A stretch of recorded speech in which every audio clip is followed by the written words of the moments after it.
हिंदी में कर्मवीर भरत के छठे सर्ग की कथा, ये लिखना। पेपर में क्वेश्चन इंपोर्टेंट, कई बार क्वेश्चन आ चुका है। कर्मवीर भरत के छठे सर्ग की कथा, ठीक है। लिखना कैसे है देखो ध्यान से।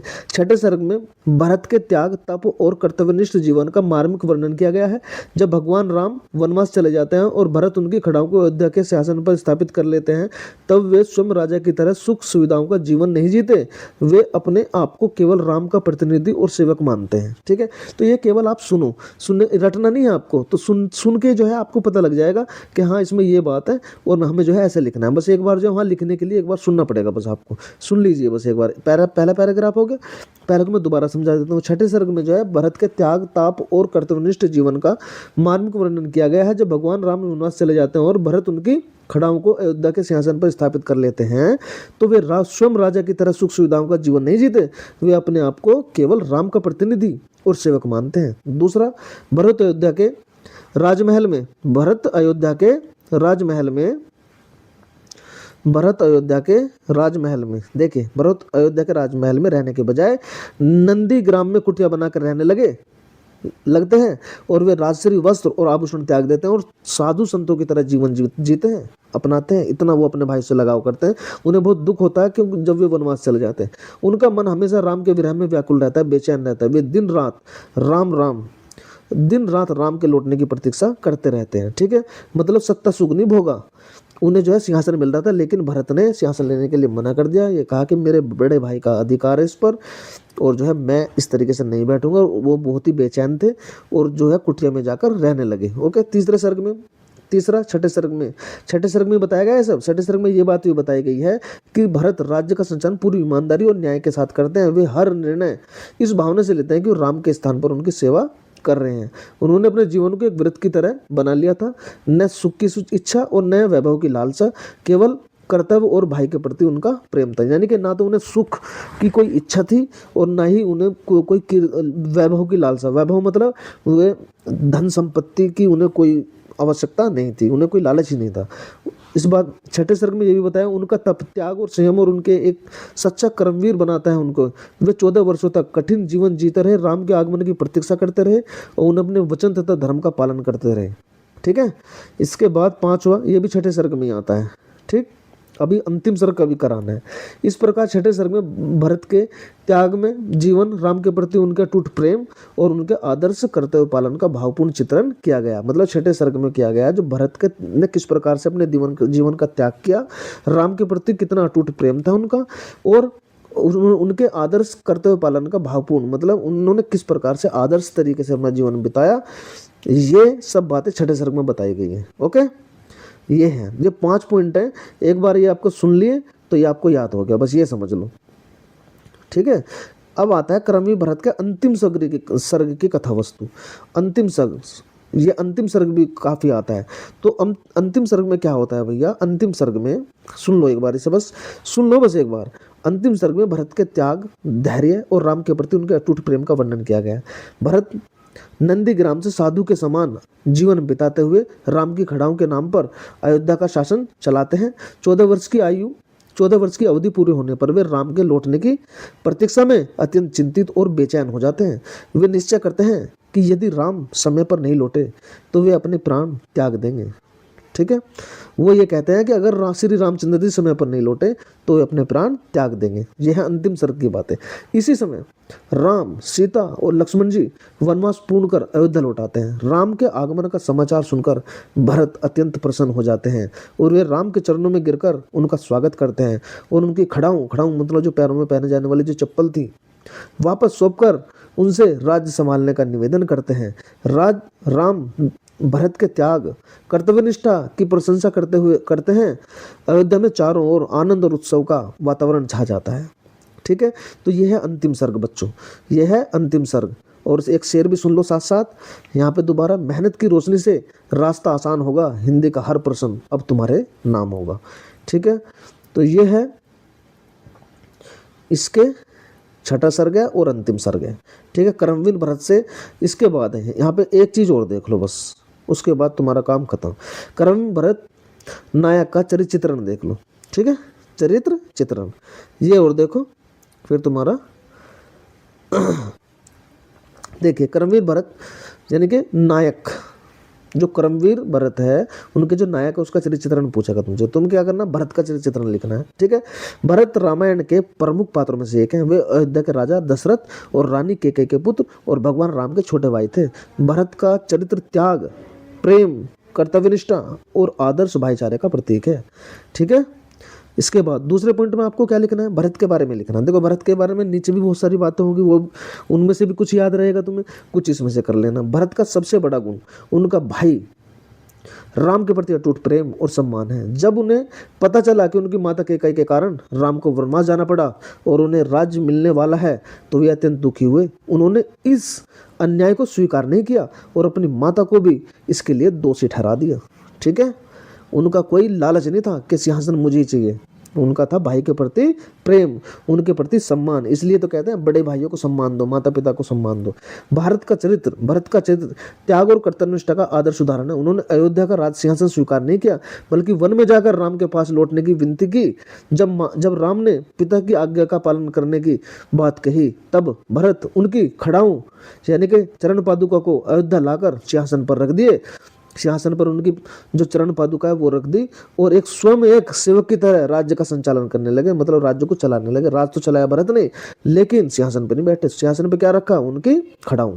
ओके, इसके बाद फोर्थ पॉइंट क्या कहता है, भरत का जीवन सादगी, धर्म और मर्यादा से भरा हुआ था। उन्होंने राजमहल के सुखों का त्याग कर साधारण जीवन अपनाया और 14 वर्षों तक राम की प्रतीक्षा करते रहे। उनका यह व्यवहार उन्हें एक सच्चा कर्मवीर और आदर्श नायक बनाता है। ठीक है, इसके बाद पांचवा, इस प्रकार भरत का चरित्र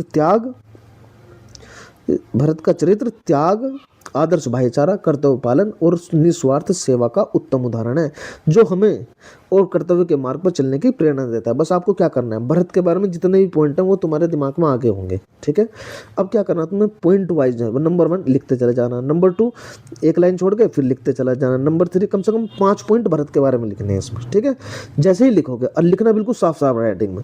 जब तुम साफ साफ राइटिंग में लिखोगे तो साफ साफ राइटिंग में लिखने का मतलब ये होता है भैया कि एग्जामिनर को ऐसा लगेगा कि इस पे क्वेश्चन आता है। ठीक है, एग्जामिनर को क्या लगेगा कि इस पे क्वेश्चन आता है और तुम्हें आता ही है वो, इसलिए साफ साफ राइटिंग में लिखना। अगर तुमने गंदी राइटिंग में लिख दिया इसका मतलब एग्जामिनर की समझ में नहीं आने का और एग्जाम काट देगा उसको सारे को। ठीक है, ऐसा नहीं करना है। ठीक है, तो ये मैंने करा दिया, तुम्हें नायक का चरित्र चित्रण भी करा दिया। और यहाँ पे इसके बाद आता है देखो कैकेयी का चरित्र चित्रण। ये कुछ बातें हैं जो मैं तुम्हें सारे के सारे पॉइंट करा रहा हूँ। ठीक है, कैकेयी का चरित्र चित्रण, इससे बाहर क्वेश्चन जाएगा ही नहीं, या तो कैकेयी का आएगा या भरत का आएगा। ठीक है, या फिर छठा सर्ग आएगा, छठा सर्ग आएगा, या फिर समझ गए, या फिर अंतिम सर्ग आएगा, यही तो आ सकता है, इनसे बाहर क्वेश्चन जाने का ही नहीं। ठीक है, ये तो बड़ा क्वेश्चन है। कैकेयी का चरित्र चित्रण कर्मवीर भरत खंड का, केवल तुम्हें सुनना है। कैकेयी अयोध्या के राजा दशरथ की प्रिय रानी और भरत की माता थी। वह स्वभाव से वीर, बुद्धिमान और अपने पति से अत्यंत प्रेम करती थी। युद्ध के समय कैकेयी ने राजा दशरथ की प्राण रक्षा की थी, जिसके कारण दशरथ ने उसे 2 वरदान देने का वचन दिया था। ठीक है, इसके बाद अगले पैराग्राफ में कैकेयी का चरित्र आरंभ में उदार और स्नेह में ही दिखाई देता है। वह राम से भी बहुत प्रेम करती थी और उनके गुणों की प्रशंसा भी करती थी, परंतु दासी मंथरा के बहकावे में आकर उसके स्वभाव में परिवर्तन आ गया। मंथरा ने उसके मन में यह भय कर दिया कि राम के राजा बनने पर भारत को कोई महत्व नहीं मिलेगा, मतलब अगर राम राजा बन गए तो भरत को कोई महत्व नहीं मिलेगा। ये बात मंथरा ने उनके कान भरने चालू कर दिए और कैकेयी उनके बहकावे में आ गई। बस इतनी गलती थी, अदरवाइज वो जो है एक अच्छी पत्नी भी थी और एक अच्छी माँ भी थी। ठीक है, तीसरा, मंथरा के प्रभाव में आकर कैकेयी ने अपने 2 वरदानों का उपयोग किया। पहला, भरत को अयोध्या का राजा बनाया और दूसरा, राम को 14 वर्ष का वनवास। इस निर्णय से अयोध्या में शोक छा गया और राजा दशरथ की मृत्यु हो गई, जिससे कैकेयी का स्वार्थी और हठी पक्ष सामने आ गया। ठीक है, हालांकि बाद में कैकेयी को अपने किए पर बहुत पश्चाताप हुआ। भरत ने भी उसके इस कार्य को स्वीकार नहीं किया और राम के प्रति अपनी भक्ति दिखाई। इस प्रकार कैकेयी का चरित्र मिश्रित है। वह एक प्रेममयी माता, वीर पत्नी और दूसरी ओर मंथरा के प्रभाव में आकर गलत निर्णय लेने वाली और पश्चाताप करने वाली स्त्री भी है। ठीक है, तो ये था हमारा कैकेयी का कर्मवीर भरत का, इसका कर्मवीर भरत में भरत का चरित्र चित्रण, छठा सर्ग, ये सब। ठीक है, ये सब थे। ठीक, इसके बाद हम कराएंगे आपको गद्यांश। ठीक है, चैनल को सब्सक्राइब कर देना, सब्सक्राइब और लाइक, सब्सक्राइब भी और लाइक भी और शेयर भी कर दियो। ठीक है, ये कुछ गद्यांश दिए हैं बच्चों जो कि आपके एग्जाम में पूछे जाएंगे। ठीक है, गद्यांश है, और गद्यांश जो है जितने भी मैं गद्यांश कराऊंगा उनके क्वेश्चन भी कराऊंगा, क्वेश्चन और आंसर दोनों आपको जो है स्क्रीन पे दिखाई देंगे, और इन्हें जो सही से देख लेना, इंपॉर्टेंट गद्यांश है सारे। ठीक है, चलिए कराता हूँ मैं स्टार्ट इन्हें। देखिए यहाँ पे ये है पहला गद्यांश, ये है हमारा पहला गद्यांश, ध्यान से देखना है। देखिए पहले इसे ठीक से पढ़ो, पहले इसे ठीक से पढ़िए, पहले से ठीक से पढ़िए। निम्नलिखित में किसी एक पद्यांश पर आधारित सभी प्रश्नों के उत्तर दीजिए। ये पद्यांश है, जैसे पद्यांश है ऐसे गद्यांश भी आएगा। ठीक है, तो यहाँ पे 6 नंबर का क्वेश्चन है। ठीक है, निर्गुण कौन देश को बासी, मधुकर कही सुमझाई सोहेदय, बुझती साँच ने हासी, को है जनक कौन है जननी, कौन नारी को दासी, कैसो बरन भेष है कैसो किसी, रस में अभिलाषी, पावगो पुनि कियो आपनो, जोरे करेगो गासी, सुनत मोन हवे रहो बाबरो, सूर सबे मति नासी। ठीक है, तो ये कह रहा उपरोक्त पद्यांश का संदर्भ लिखो, पहले तो रेखांकित अंश की व्याख्या करनी है, और प्रस्तुत गद्यांश में सूरदास ने गोपियों के माध्यम से किसका खंडन व मंडन किया है। ओके, किसका खंडन, ये तीन क्वेश्चन है। तो सबसे पहले हम इसका देखेंगे पद्यांश। ठीक है, उपर्युक्त जो पद्यांश दिया गया है भैया, ये पद्यांश, उपर्युक्त पद्यांश, ये जो पद्यांश दिया गया वो भक्तिकालीन कवि सूरदास की रचना भ्रमर गीत से लिया गया है। इस प्रसंग में श्री कृष्ण के दूत उद्धव ब्रज में गोकुल की गोपियों को ज्ञान और योग का उपदेश देने आते हैं। गोपियां उनके मार्गदर्शन का विरोध करती हैं और प्रेम तथा भक्ति को श्रेष्ठ बताती हैं। ठीक है, ये इसका प्रसंग है। ये क्या है, प्रसंग, और न तो संदर्भ तो यही हो गया।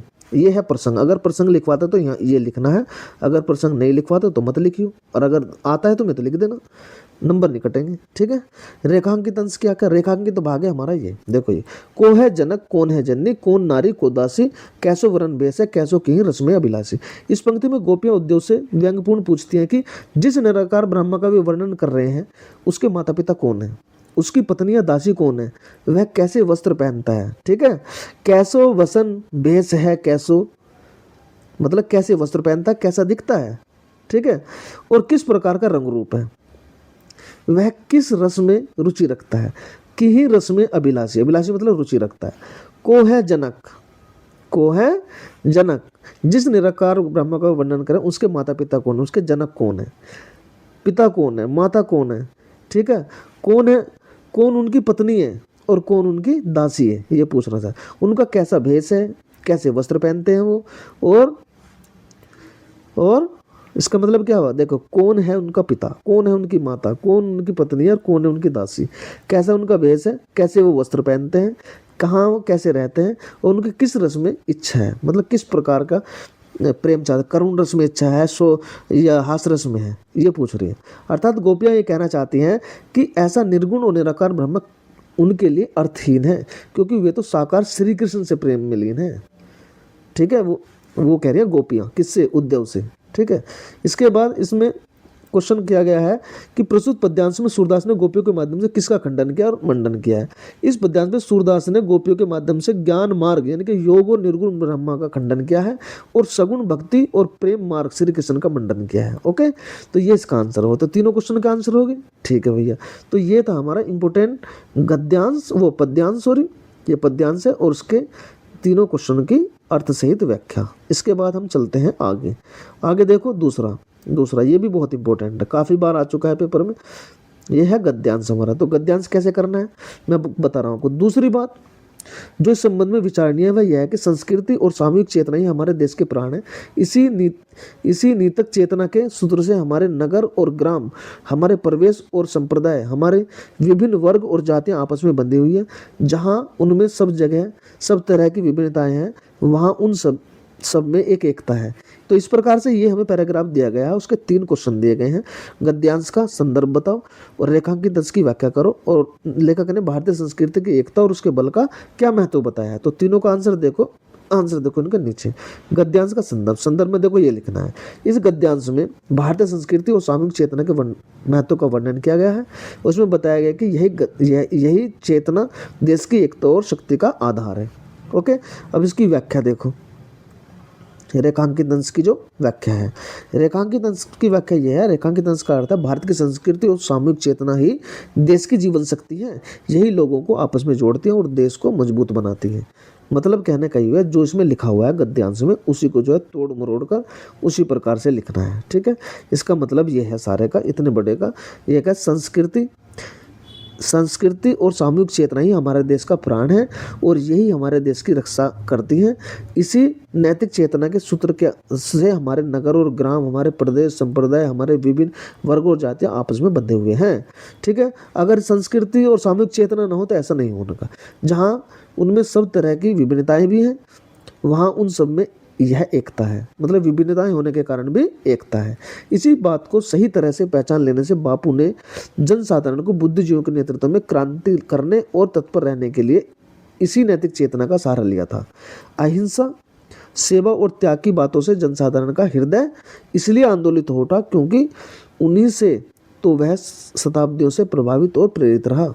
तो इस प्रकार से जो है इसी से बना के आपको जो है लिख देना है। इसका अर्थ लिखना जरूर है, छोड़ना नहीं है। इसी में से देख के ऐसे कैसे उतारना है, बस थोड़ा बहुत बदलाव करना है। ठीक है, इसके बाद यहाँ पे भारतीय संस्कृति की एकता और उसके बल का क्या महत्व है। यह देश के लोगों को एक सूत्र में बांधती है, विभिन्नता के बावजूद एकता बनाए रखती है, अहिंसा, सेवा और त्याग जैसे मूल्यों से समाज को प्रेरित करती है। क्या?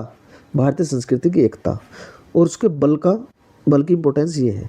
इसी शक्ति से जन आंदोलन और राष्ट्र की प्रगति संभव है। तो ये थे भैया हमारे 2 पैराग्राफ जो कि आपके पेपर में आएंगे। इस तरीके से आपको तैयार कर लेना है और चैनल को कर देना सब्सक्राइब, वीडियो को लाइक कर दो और वीडियो को शेयर कर दो सभी बच्चों में। जो तुम्हारी क्लास के स्टूडेंट हैं उनमें तो शेयर कर ही सकते हो, क्यों भाई, सभी स्टूडेंट में शेयर कर दो। बस तुम्हारा काम है वीडियो को शेयर करना। ओके, तो मिलते हैं किसी नेक्स्ट वीडियो में।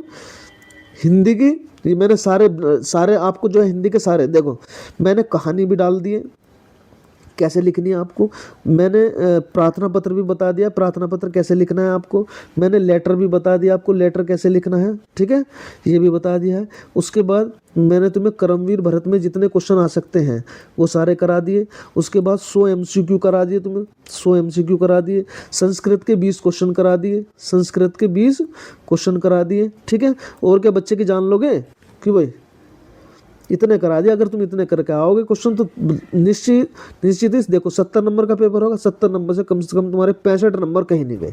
65 नंबर लाने हिंदी में बहुत मायने रखते हैं। ठीक है, तो मिलते हैं किसी नेक्स्ट और वीडियो में, तब तक के लिए धन्यवाद।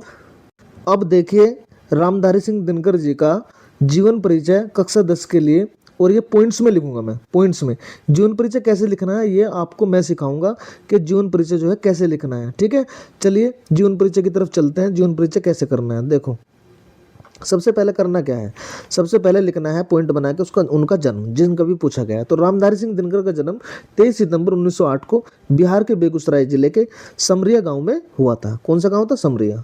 23 सितंबर 1908 को। इंपॉर्टेंट है इसलिए मैं इसे करा रहा हूँ। ओके, रामधारी सिंह दिनकर। ठीक है, हर बार पूछा जाता है। ठीक है, परिवार के बारे में सेकंड पॉइंट क्या बनाना है आपको? परिवार। इनके पिता का नाम रवि सिंह और माता का नाम क्या था? मनरूप देवी था। बचपन में ही इनके माता पिता का देहांत हो गया था। ठीक है, इसलिए इनका लालन पालन माता ने किया। बचपन में ही इनके पिता का देहांत हो गया था और उनका लालन पालन किसने किया था? माता ने किया था। ओके, तो 23 सितंबर को 1908 को इनका जन्म हुआ था बिहार के बेगूसराय में। बेगूसराय जिले का नाम है और समरिया है गांव। ओके, शिक्षा क्या है भैया हमारी? उनकी शिक्षा क्या है? प्रारंभिक शिक्षा उनकी कहाँ हुई? गांव में हुई। आगे की पढ़ाई मोकामा हाई स्कूल से हुई। ठीक है, उच्च शिक्षा पटना विश्वविद्यालय से प्राप्त की। पटना में जो कि बिहार में ही है, वहाँ से विश्वविद्यालय से जो यूनिवर्सिटी होती है उससे प्राप्त की। इन्होंने इतिहास, राजनीति और दर्शन विषयों का अध्ययन किया। ओके, ये हो गई इनकी शिक्षा। ठीक है भैया, इसके बाद चलते हैं नौकरी और कार्य। ठीक है, प्रारंभ में शिक्षक के रूप में इन्होंने कार्य किया, टीचर थे। बाद में बिहार सरकार में प्रचार विभाग में इनकी नौकरी लग गई। ठीक, वे राज्यसभा के सदस्य भी थे। ठीक है, एक तो होती है लोकसभा, एक होती है राज्यसभा। ठीक है, तो ये किसके सदस्य थे? राज्यसभा के। ठीक है। इसके बाद इसके अलावा वे भागलपुर विश्वविद्यालय के कुलपति, ठीक है, और भारत सरकार के हिंदी सलाहकार भी रहे, ठीक है। क्या रहे? कुलपति, जो वाइस चांसलर होता है यूनिवर्सिटी में, भागलपुर विश्वविद्यालय का कुलपति रहे और भारत सरकार के हिंदी सलाहकार भी रहे, ठीक है। इसके बाद साहित्यिक विशेषताएं क्या कह रही, पांचों पॉइंट बना के लिखना है बच्चों, पॉइंट बना के, ठीक है। दिनकर जी को राष्ट्र कवि भी कहा जाता है। उनकी कविताओं में देशभक्ति, वीरता और सामाजिक चेतना का भाव मिलता है। वे ओज और वीर रस के महान कवि थे। इस प्रकार से आपको पॉइंट बना के लिखना है ताकि आपको पूरी की पूरी मार्क्स मिल सके और आपका जो है एक भी नंबर ना कटे। इसके बाद छठा पॉइंट क्या है? रश्मिरथी, उर्वशी, कुरुक्षेत्र, परशुराम की प्रतीक्षा, हुंकार, रेणुका और, ठीक है, सामधेनी। ये क्या है? इनकी प्रमुख रचनाएं। प्रमुख रचनाओं में क्या कितनी लिखनी है? 1 2 3 4 5 6 7 रचनाएं तो जरूर लिखनी पड़ेंगी। ये प्रमुख 7 रचनाएं हैं जो कि किनकी हैं? रामधारी सिंह दिनकर जी की हैं। इसके बाद गद्य रचना। गद्य रचना में संस्कृति के 4 अध्याय, ये क्या है इनकी? गद्य रचना। ओके। 7 पुरस्कार और सम्मान, ठीक है। 7वां पॉइंट क्या है हमारा?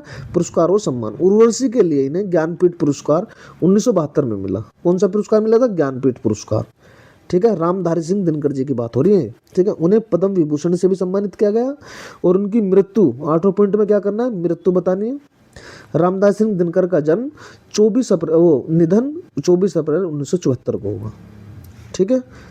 24 अप्रैल 1974 को इनका मृत्यु हो गई, ओके, या इनका स्वर्गवास हो गया। उसके बाद साहित्य में स्थान। साहित्य में स्थान क्या रहा इनका? दिनकर जी हिंदी साहित्य के महान कवि थे और उनकी रचनाएं आज भी देशभक्ति और प्रेरणा का स्रोत हैं। तो इस प्रकार से आपको जो है 9 पॉइंट बनाने। पहला यहाँ पे देखो, लास्ट में साहित्य में स्थान लिखना है। मृत्यु कब हुई? 24 अप्रैल 1974 को। 1972 में इन्हें जो है पद्म विभूषण मिला, ठीक है। इनकी रचनाएं ये थी: उर्वशी सबसे इंपॉर्टेंट, रश्मि रथी, कुरुक्षेत्र, ठीक है, ठीक है भैया। और ये वीर रस के महान कवि थे, वीर रस के महान कवि थे। साहित्यिक विशेषता ये थी। अब इनकी जो है नौकरी और कार्य कहाँ की? उन्होंने भागलपुर विश्वविद्यालय में नौकरी की और भारत सरकार के हिंदी सलाहकार भी रहे, ठीक है। शिक्षा इनकी गांव में हुई और पटना विश्वविद्यालय से इन्होंने जो है उच्च शिक्षा प्राप्त की और इतिहास से और राजनीतिक शास्त्र से और दर्शन विषयों का अध्ययन भी इन्होंने किया, ठीक है। इसके बाद परिवार। इनके पिता का नाम रवि सिंह और माता का नाम क्या था? मनरूप देवी था। रामधारी सिंह दिनकर का जन्म 23 सितंबर 1908 को हुआ। 23 सितंबर 1908 को ये जन्म हुआ। 23 सितंबर 1908 को ये जन्मे और 24 अप्रैल 1974 को इनका स्वर्गवास हो गया, ठीक है भैया। ये सब इस प्रकार से जो है आपको जीवन परिचय लिखना पड़ेगा, समझे? तो ठीक है, चलो आगे देखते हैं। आगे बढ़िए। आगे क्या है? आगे का पॉइंट देखो, ठीक है। आगे का पॉइंट देखो और चैनल को जो है यहाँ पे सब्सक्राइब करते रहो। क्या करना है? सब्सक्राइब, और शेयर भी कर दो भैया वीडियो को। सब्सक्राइब। चलिए आगे बढ़ते हैं। इसके बाद है ये संस्कृत के, ये 20 संस्कृत के क्वेश्चन आंसर हैं जो आपको जो है बोर्ड में जाते मिलेंगे। 20 में से 2 आएंगे आपके, 2 मार्क्स के आते हैं, ठीक है। इन्हें भी कर लो, 2 नंबर के आएंगे, ठीक है। आरुणि क्या आसीत? आरुणि गुरु भक्त है, शिष्य आसीत, ऐसे लिखना है। हिंदी अर्थ है आरुणि गुरु का भक्त शिष्य था, ठीक है। दूसरा है आरुणि किमर्थम क्षेत्रे स्थित वनम, वन स जलपावहम। इसका आंसर क्या है? निवारयुतम क्षेत्रे स्थित वनम, मतलब है पानी के बहाव को रोकने के लिए खेत में लेट गया था, ओके। चलिए तीसरा है प्रश्न है हमारा, गुरु अरुणम किमर्थ आव्यत? गुरु तस्य कुशलम ज्ञातुम आहुत है, ठीक है। इसका आंसर ये हो जाएगा, गुरु ने उसकी कुशलता जानने के लिए उसे बुलाया। क्यों बुलाया था? कुशलता जानने के लिए। चंद्रशेखर क्या आसीत? चंद्रशेखर महान क्रांतिकारी आसीत, मतलब चंद्रशेखर एक महान क्रांतिकारी थे। इसके बाद 5वां, किमर्थम आजाद इति नाम अकरोत? स स्वतंत्र प्रिय आसीत, अतः आजाद इति नाम अकरोत। वे स्वतंत्रता प्रेमी थे इसलिए उन्होंने अपना नाम आजाद रखा, ओके। चलिए मैत्री केन वर्धते? मैत्री केन वर्धते? मैत्री प्रेमणा विश्वासेन च वर्धते। मित्रता प्रेम और विश्वास से बढ़ती है, इसका आंसर है ये, ठीक है। 7वां, मैत्री कदा नश्यति, असत्येन विश्वासघातेन च मैत्री नश्यति, इसका आंसर ये हो जाएगा, ठीक है। झूठ और विश्वासघात से मित्रता नष्ट हो जाती है, ठीक है। चलिए, वीर वीर कै भवति, यह निर्भय साहसी च भवति स वीर भवति, जो निडर और साहसी होता है वही वीर होता है। वीर केन पूज्यते, वीर सर्वे जने पूज्यते, वीरों को सभी लोग पूजते हैं, ठीक है। माता किम भवति, माता गुरुतरा भवति, माता गुरुतरा भवति, माता सबसे महान होती है, ठीक है। 11वां क्वेश्चन, प्रश्न है, पिता क्या आसीत, पिता गुरुवे इव मान्य भवति, मतलब पिता गुरु के समान सम्मान्य होते हैं। पिता क्या भवति, मतलब पिता क्या होता है, पिता गुरु के समान सम्मान्य होता है, ठीक है। इसके बाद, विद्यार्थी कथम सफल भवति, विद्यार्थी परिश्रम सफल भवति, यानी कि विद्यार्थी परिश्रम से सफल होता है। प्रश्न क्या है हमारा, आलस्य परिणाम क्या, आलस्य नाश भवति, आलस्य क्या है, विनाश का कारण होता है, ठीक है, या आलस्य विनाश होता है। 14वां क्वेश्चन है हमारा, वृक्षा फलानी छाया च ददती, वृक्ष फल और छाया देते हैं, वृक्ष फल और छाया देता है, वृक्ष किम ददती, वृक्ष फलानी छाया च ददती, ये आंसर लिखना है। पर्यावरण रक्षणम किमर्थम आवश्यकम, जीवन से संरक्षणाय पर्यावरण रक्षणम आवश्यक, जीवन की रक्षा के लिए पर्यावरण की रक्षा आवश्यक है, ठीक है। तो भैया ये बहुत ज़्यादा इंपॉर्टेंट क्वेश्चन है, इन्हें करके जाना अगर पूरे नंबर लेने हैं तो। समस्या महत्वकम किम, समय अमूल्यम अस्ति, समय बहुत कीमती होता है, ठीक है। क्या सफल भवति, ठीक है, कौन सफल होता है, यह समय से सदुपयोग करोति से सफल भवति, जो समय का सही उपयोग करता है वही सफल होता है, ओके। इसके बाद 18वां क्वेश्चन है, प्रश्न शिक्षा किम ददाती, शिक्षा ज्ञान संस्कारम च ददाती, शिक्षा ज्ञान और संस्कार देती है, ओके। इसके बाद है, सत्यम फलम किमम, सत्यम फलम किम, सत्यात जय भवति, सत्य की हमेशा जीत होती है, ठीक। 20वां, क्या श्रेष्ठ गुण है, सदाचार क्या श्रेष्ठ गुण है, अच्छा सदाचार सबसे श्रेष्ठ होता है, ठीक है। तो ये 20 क्वेश्चन है और वीडियो को शेयर कर देना बच्चों, ठीक है। आगे चलते हैं।